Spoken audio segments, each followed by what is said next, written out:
हे राम। हाँ प्यारे मित्रों, संत ब्रह्मानंद जी का पद अपन लेते हैं भजन, जो हरि भजने के लिए प्रेरणाएं कर रहे ब्रह्मानंद भी। बार बार संत महापुरुष हमें स्मरण दिलाते हैं कि हे मनुष्य, तू भूल गया, ये दुनिया की, ये जगत की गलियों में सैर में आया और या तो यहाँ की हवा लग गई तुझे और तू भूल गया। संत महापुरुष हमें केवल स्मरण दिलाते हैं, स्मृति खो गई जैसे। तो चलो, ब्रह्मानंद क्या बोल रहे हैं? नारायण को भजन करो नर, मन की छोड़ भटकना सारी। नर है मनुष्य, नारायण यानी परमात्मा, उसका भजन करो और मन की छोड़ भटकना सारी। प्यारे मित्रों, मन का स्वभाव है, जो पास में है उसको कभी देखता नहीं, वो जो पास नहीं है वो ही देखना चाहता है। तुम्हारे घर परिवार, कुटुंब परिवार जो है, उसको आप लोग कभी आग भर के देखते हो क्या? रियल प्रैक्टिकली अनुभव है ना सबका, है भाई है, ये तो रहेंगे और ये तो बोर कर रहे के अंदर कहीं ना कहीं लगता है। उनसे सीधे बात भी नहीं करता, क्या है, हाँ ठीक है, चले बाहर। उनका मुंह नहीं देखना चाहते, उनको सीधा प्रेम नहीं। और दूसरे हो तो हेलो हाय बाय टाटा ऐसा तैसा। ये मन का स्वभाव है। जो तुम्हारा है, तुम्हारे पास है, सब कुछ है, उसको विस्मरण करना, जो है नहीं उसके पीछे पड़ना, उसके पीछे लगना, ये मन का स्वभाव प्यारे मित्रों। इसलिए ब्रह्मानंद बोल रहे, नारायण को भजन करो नर, मन की छोड़ भटकना सारी। मन कहाँ नहीं भटकना चाहता। जान पहुंचे रवि वहां पहुंचे कवि, जान पहुंचे कवि वहां पहुंचे अनुभवी। ये मन जहां कवि नहीं, जहां रवि यानी सूर्य नहीं पहुंचता, वहां पर एक कवि पहुंच जाता है, उसके भी आगे की बात करता है। ये मन है कवि। और जहां कवि पहुंचता है वहां पहुंचे अनुभवी। अनुभवी जिसको अनुभव जीवन में आ गया, फिर उसके पार चला जाता, नहीं तो मन उसकी टांग पकड़ के ही खींचते रहता है। जैसे कोई शराबी व्यक्ति हो, गटर के पास पड़ा हो, उसका कोई टांग पकड़ के खींच रहा है, ऐसा ही मन करता है। तुम भले चंगे हो जीवात्मा, तुमको खींचे खींचे फिर रहा है, जन्म जन्म से हो, रासा ही नहीं दे रहा हो। ईश्वर को भजने नहीं देता वो। भजन करो तो वो बोलते हैं इसमें रखा क्या है, इसमें रखा क्या है। भजन अपना काम नहीं। जो साधु बन गए, घरदार छोड़ दिए, सब कुछ वैरागी बन गए, वो भजन करेंगे। अपन तो भोजन करो।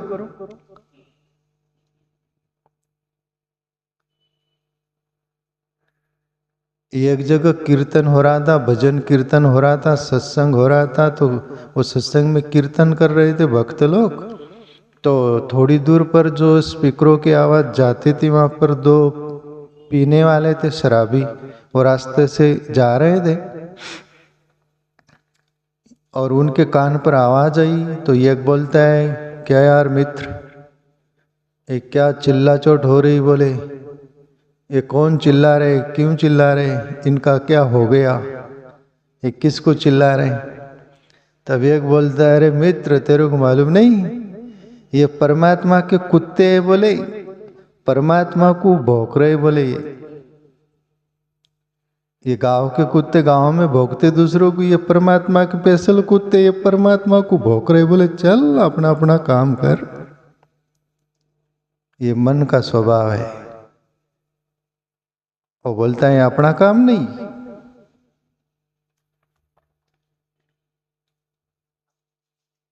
तो ये सब बार भटकता रहता है। जोधपुर का एक राजा संत फूलीबाई का नाम सुना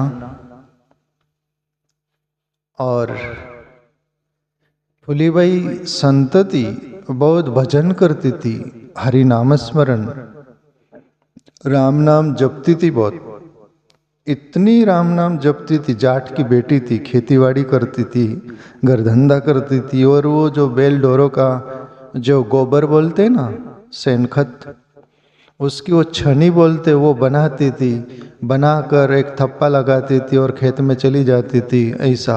पर ईश्वर नाम में तल्लीन रहती थी और उसकी कीर्ति गाजने लग गई थी, फैलने लग गई थी और राजा तक को पता चली।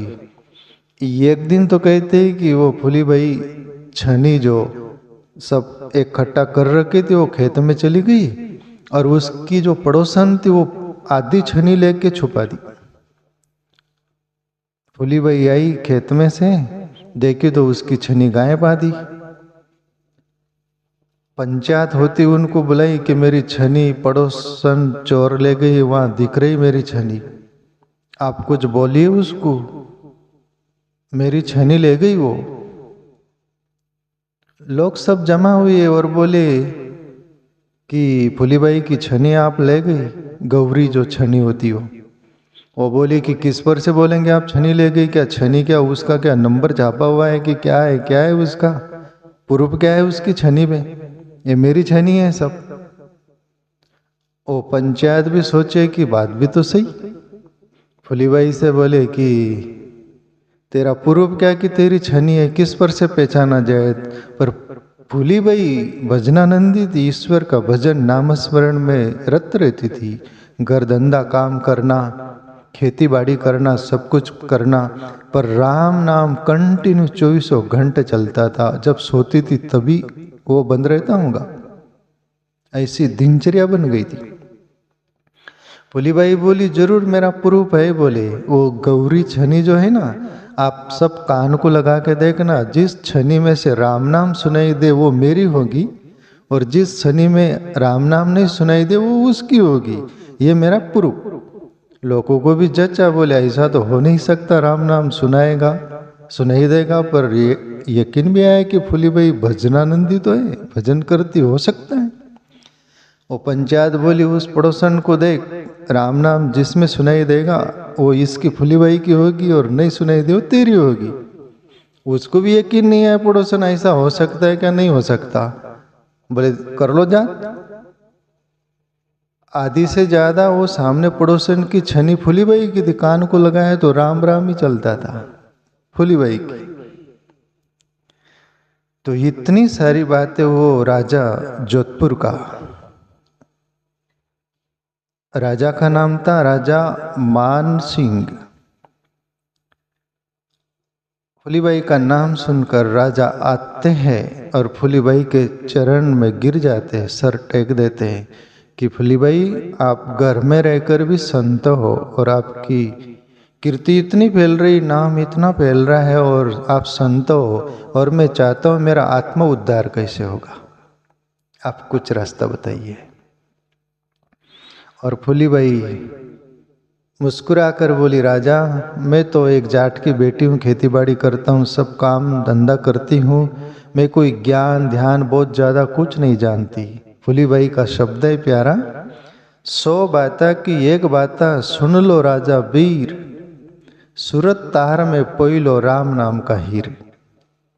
हे राजा, हे बीरा, हे भाई, मैं 100 बात नहीं जानती, ज्ञान ध्यान बहुत कुछ नहीं जानती, पर एक बात मैं जानती हूँ, सूरत तार में पोई लो राम नाम का हीर। मैंने राम नाम का हीरा मेरी सुरता रूपी तार में पोई ली है, पुरोई ली है, और मेरा वो कंटिन्यू चलता है, उससे मेरा उद्धार हो गया है, मैं मुक्त हो गई हूँ, जैसे मैं ईश्वर में लीन हो गई हूँ, जैसे मेरा जीवन देखती हूँ मैं।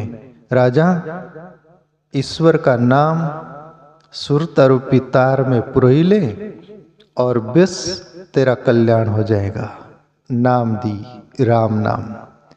ब्रह्मानंद यही बोल रहे अपने मन को, सभी के मन को, हे मन तू कहाँ भटकता है? नारायण को भजन करो नर, मन की छोड़ भटकना सारी। आगे बोले ब्रह्मानंद, क्या मथुरा क्या काशी जावे, क्या पर्वत बन फिरत अनारी। यहाँ पर एक फुलीबाई का शब्द और याद आता है, भरम को भूलियो तीरथ जावे, भटका खाए उलट घर आवे। फुलीबाई से किसी ने पूछा था कि फुलीबाई, और तो हरि नाम लेती थी, जहाँ है वहीं तीर्थ था, उसके लिए खुद तीर्थ वो बन गई थी। उसको किसी ने पूछा, फुलीबाई ये लोग तीर्थ यात्रा जाते सब कुछ, तो आपका क्या मत है? पूछते ना लोग। फुलीबाई बोली, भरम को भूलियो तीरथ जावे, भटका खाए उलट घर आवे। तीरथ जाता है भूखा प्यासा, सब तो धक्के मुक्के खाकर सब कुछ नहीं मिलता।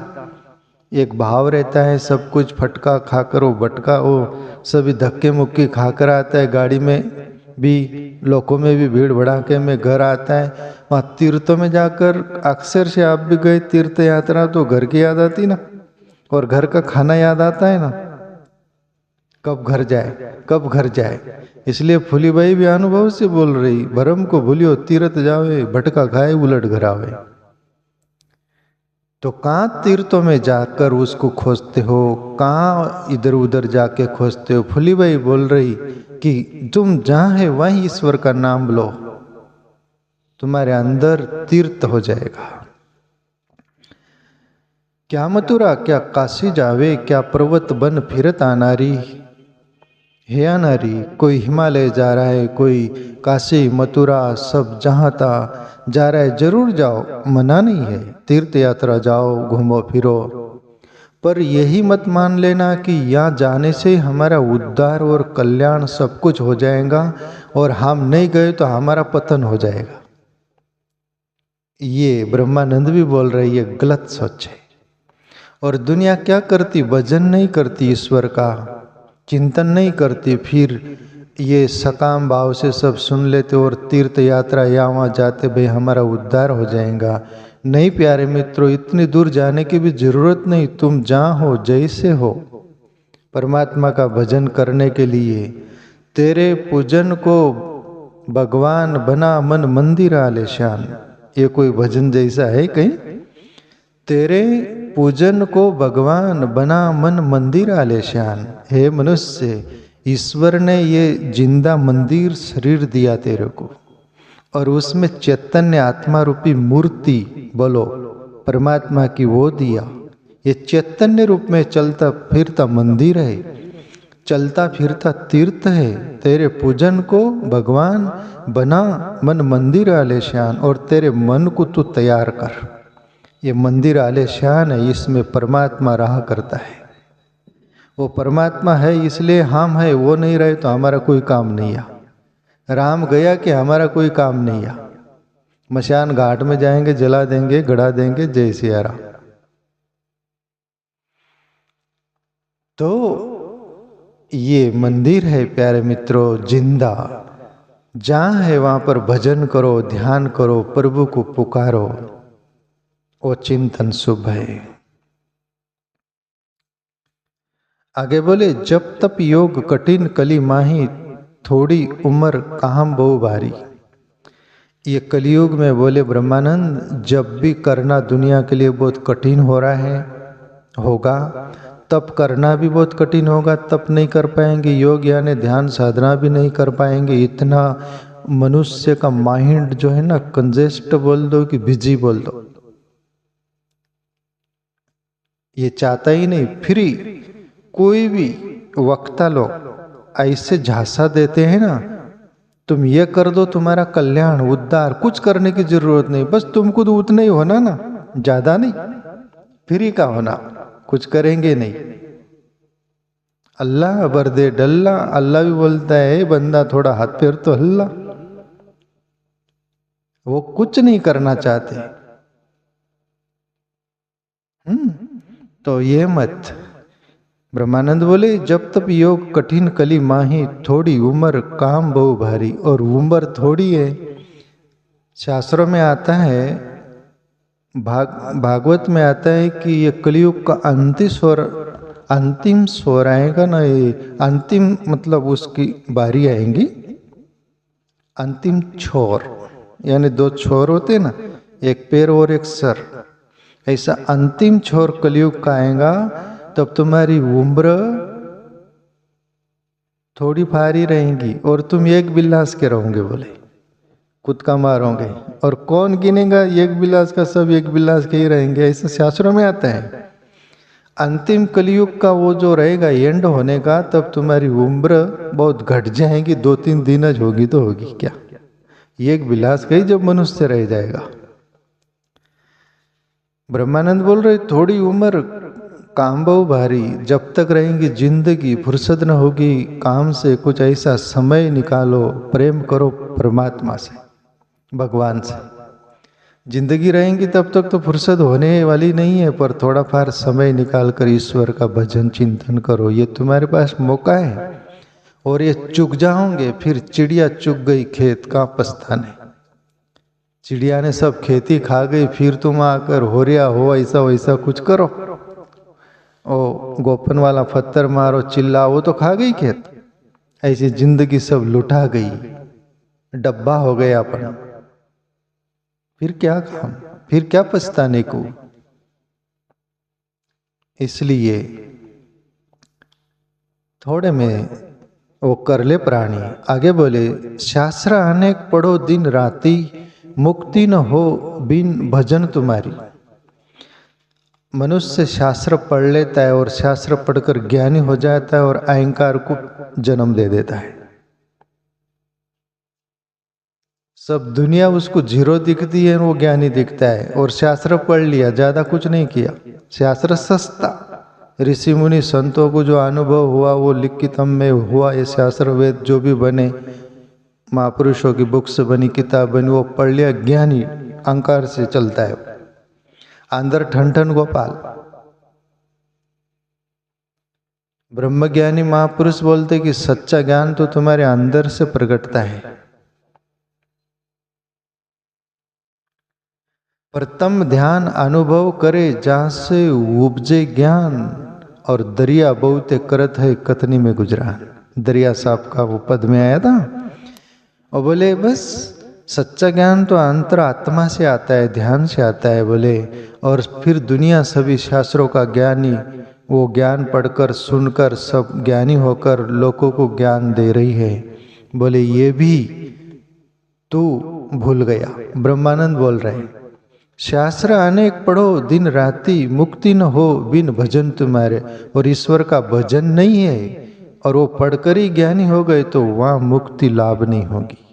तुम जरूर कुछ नॉलेज, कुछ नकाशा हाथ लगा, पर तुम उस पर चले नहीं। नकाशा कोई दे दे तुम्हारे हाथ में, तुम पकड़ के बैठ जाओ और वहां पढ़ लो सब कुछ। हाँ, वहां अमेरिका, वहां ब्राजील, थाईलैंड, अमुक, चीन, ये वो, और वहीं बैठे रहो। चीन जहाँ है वहीं रहेगा, अमेरिका जहाँ है वहाँ, थाईलैंड वहाँ, दुनिया भर का जो नकाशा में, पर तुम वहां जाओगे तब तो पता चलेगा ना। ऐसा तुम भजन करोगे तभी मुक्ति होगी। और आखिरी ब्रह्मानंद बोल देते, ब्रह्मानंद कठे भव बंधन, हरि का नाम सुमर सुखकारी। भवबंधन यानी ये जगत रूपी सागर से पार होना हो, बिन हरि नाम, हरि का नाम सुमर सुखकारी, वही सच्चा सुख का सागर है ईश्वर का नाम। और ईश्वर तो उसका सुमरण कर, भजन कर।